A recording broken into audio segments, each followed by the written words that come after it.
Good morning. അപ്പോൾ നമ്മൾ കഴിഞ്ഞ ക്ലാസ്സിൽ ആക്ടിവിറ്റി 5 ഡിസ്കസ് ചെയ്താണ്. സൺ എന്നുള്ളത് സണ്ണി ഡേ എന്ന് പറഞ്ഞു, cloud cloudy, fog foggy, heat hot, wind windy, ice icy, humidity humid. ഇത് നമ്മൾ ഓൾറെഡി ഡിസ്കസ് ചെയ്ത്. ഇതുമായിട്ട് ബന്ധപ്പെട്ടതാണ് അടുത്ത ഭാഗം. ഒരു പാരഗ്രാഫ് തന്നിട്ട് സ്പേസ് ഉള്ള സ്ഥലത്ത് ആ കൊടുത്തിരിക്കുന്ന വാക്കുകൾ ഫില്ല് ചെയ്യാനാണ് പറഞ്ഞിരിക്കുന്നത്. ഞാൻ വായിക്കാം. Let's now use these words to describe an experience Dabney had at the beach resort. ഡാബ്നെ എന്നുള്ള വ്യക്തി ഇപ്പോൾ റിസോർട്ടിലാണുള്ളത്. ആ റിസോർട്ടിൽ അയാൾക്ക് അനുഭവിക്കുന്ന കാര്യങ്ങളാണ് നമ്മൾ ഫില്ല് ചെയ്യേണ്ടത്. ആ വേർഡ്സ് നമുക്ക് തന്നിട്ടുണ്ട്. Daphne and his friends enjoyed dash day. തീർച്ചയായിട്ടും എന്താണ്, സണ്ണി ഡേ ആയിരിക്കും. സണ്ണി ഡേ തന്നെയാണ് answer, sunny day. At the beach, they had cool lemonades to soothe their dash bodies. നമ്മൾ ചൂടുള്ള അന്തരീക്ഷത്തിൽ നമ്മളെ ബോഡി തണുപ്പിക്കാൻ വേണ്ടി ലെമണേഡ്സ്, നാരങ്ങ വെള്ളവും നാരങ്ങയിട്ട് യൂസ് ചെയ്യും. അതിപ്പോൾ എന്താണ്, ഹോട്ട് ബോഡിയാണ് ഇവിടെ. ആൻസർ എന്താണ്, ഹോട്ട് ബോഡി എന്നാണ് ഇവിടുത്തെ. ഒരു മിനിറ്റ്.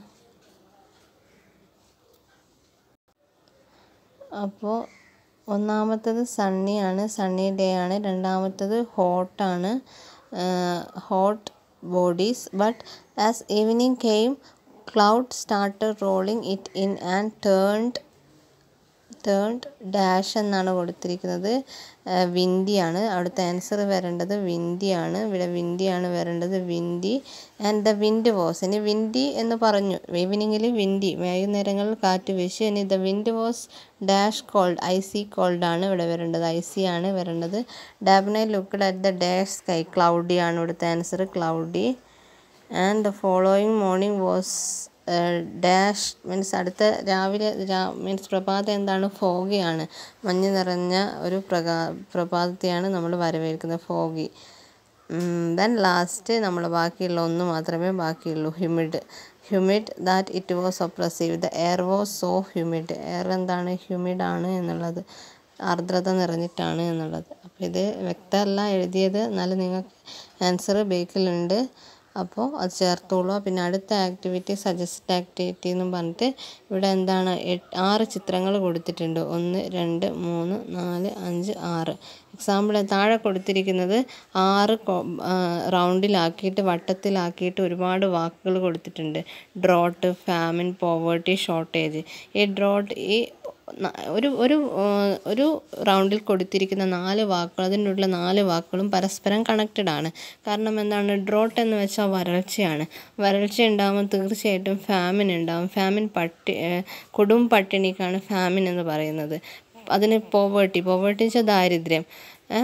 ഷോർട്ടേജ് എന്ന് വെച്ചാൽ പല എന്താണ്, തീർച്ചയായിട്ടും പല ഷോർട്ടേജസുകളും ഉണ്ടാവും.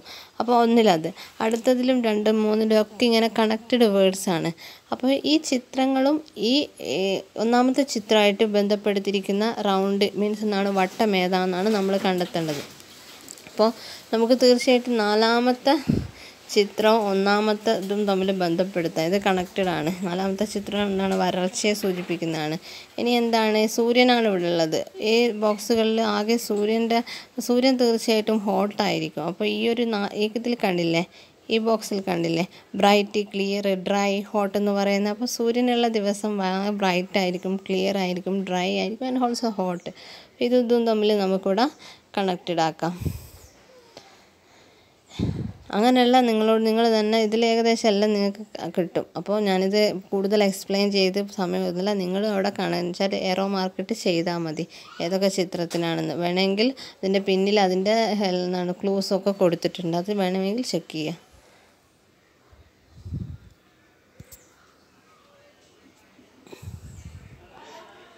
ഇനി ഇത് വളരെ ഇമ്പോർട്ടൻ്റ് ആയിട്ടുള്ളൊരു ആക്ടിവിറ്റിയാണ്.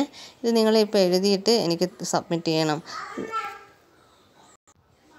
അപ്പോൾ ദ നെറേറ്റ് എന്താണ് ക്വസ്റ്റ്യൻ എന്ന് വെച്ചാൽ വളരെ ഇമ്പോർട്ടൻ്റ് ആണ്. പല എക്സാമിനും തീർച്ചയായിട്ടും ചോദിക്കാൻ സാധ്യതയുള്ള ഒരു ക്വസ്റ്റ്യനാണ് ഇപ്പോൾ ഇവിടെ തന്നിരിക്കുന്ന ഈ ആക്ടിവിറ്റി എന്നുള്ളത്.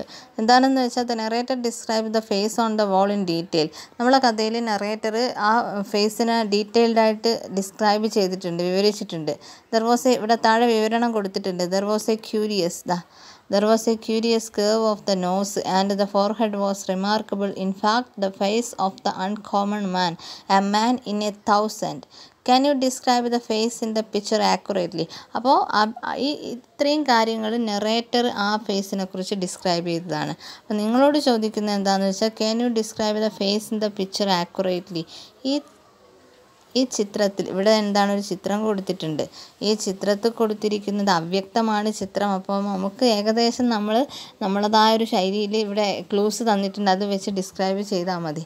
അല്ലാണ്ട് ചിത്രം മനസ്സിലാകുന്നില്ല എന്നൊന്നും പറയരുത്. അപ്പോൾ എന്താണ്, can you describe the face in the picture accurately, make use of the words given in the box. താഴെ നിങ്ങൾക്ക് ഒരുപാട് വാക്കുകൾ തന്നിട്ടുണ്ട്, അത് വെച്ചിട്ടാണ് നിങ്ങൾ ഡിസ്ക്രൈബ് ചെയ്യേണ്ടത്. ഫോർഹെഡ് വൈഡാണ്. ഫോർഹെഡ് എന്ന് വെച്ചാൽ നെറ്റിത്തടം വൈഡാണ്, നല്ല വീതിയുണ്ട് എന്ന്. നോസ് വളരെ ഹൂക്ക്ഡാണ്. ഹൂക്ക്ഡ് എന്ന് വെച്ചാൽ നമ്മുടെ കൊളുത്തൊക്കെ പോലെ. ചീക്ക് ബോൺസ് എന്ന് വെച്ചാൽ താടി എല്ലിനെയാണ് താടിയുടെ ബോൺസിന് ഹൈ ആണത്. താടി കുറച്ച് ഹൈ ആയിട്ടാണുള്ളത്. അടുത്തത് ലിപ്സ് തിക്കാണ്, വളരെ തിക്കായ ലിപ്സ്. ബിഗും വളരെ വലുതും തിക്കുമാണ് ചുണ്ടുകൾ. അടുത്തത് ഐസ് എന്താണ്, വളരെ ചെറുതും നേരോ ആണ്. വെച്ചാൽ വളരെ നേരോ എന്ന് വെച്ചാൽ ഇടുങ്ങിയ പോലത്തെ.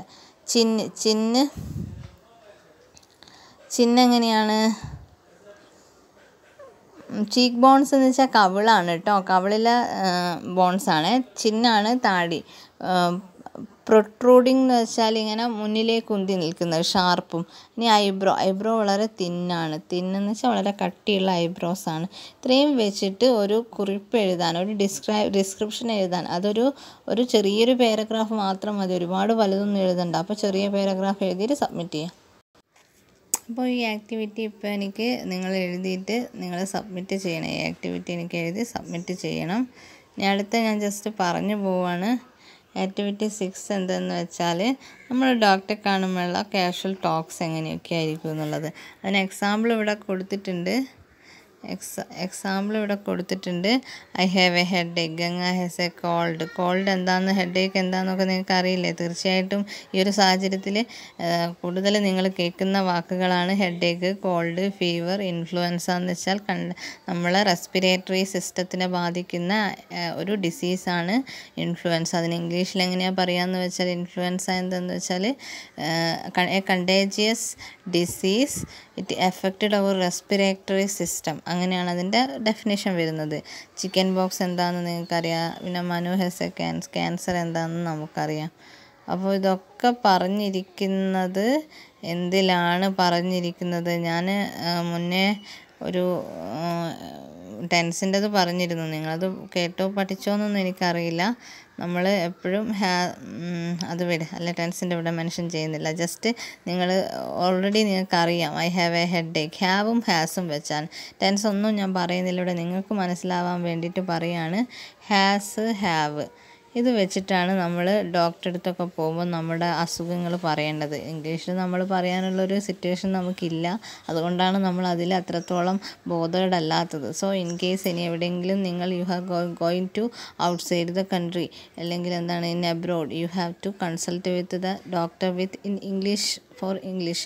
അപ്പോൾ നമ്മൾ കൺസൾട്ട് ചെയ്യുന്നത് ഇംഗ്ലീഷിലേക്ക് മാറും. അപ്പോൾ നമ്മൾ പറയേണ്ടത് I have a headache, അല്ലെ ഐ ഹാവ് ഫീവർ, അല്ലെ ഷീ ഹാസ് ഫീവർ, അല്ലെ ഷീ ഹാസ് റണ്ണി നോസ് എന്ന് വെച്ചാൽ ജലദോഷം, അല്ലെ എന്താണ് മൈ കിഡ് ഹാസ് വൊമിറ്റിംഗ്, അല്ലെ മൈ കിഡ്. അപ്പോൾ ഹാസിലും ഹാവിലും വെച്ച് സംസാരിക്കണം. അപ്പോൾ പറയുന്നത് മനസ്സിലാവുന്നുണ്ട് എന്ന് ഞാൻ കരുതുന്നു.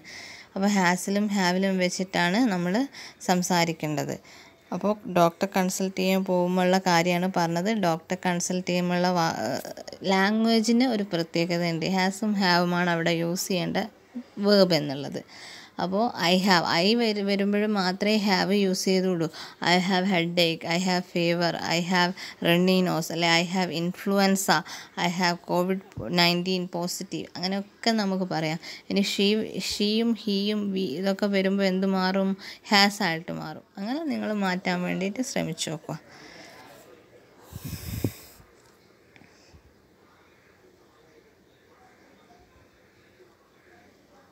ഇതൊക്കെ അതുമായിട്ട് തന്നതാണ്. ഹെഡ് ഏക്ക് നിങ്ങൾക്കറിയാം, തലവേദന, സ്റ്റൊമക്ക് ഏക്ക് അറിയാം, ഹെഡ് പെയിന്, സ്റ്റൊമക്ക് പെയിന്. ഇത് രണ്ടും തെറ്റാണ്. കാരണം ഹെഡ് ഏക്ക് സ്റ്റൊമക്ക് ഏക്ക് എന്നാണ് നമ്മൾ പറയുക.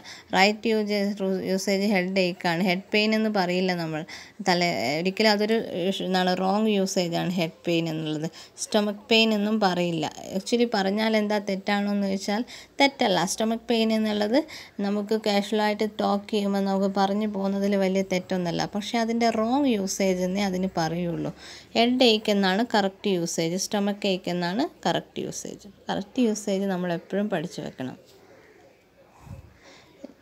താഴെ തന്നിരിക്കുന്ന കണ്ടില്ലേ, given below as symptoms of ഇൻഫ്ലുവൻസയുടെ സിംറ്റംസ് ആണ് താഴെ തന്നിരിക്കുന്നത്.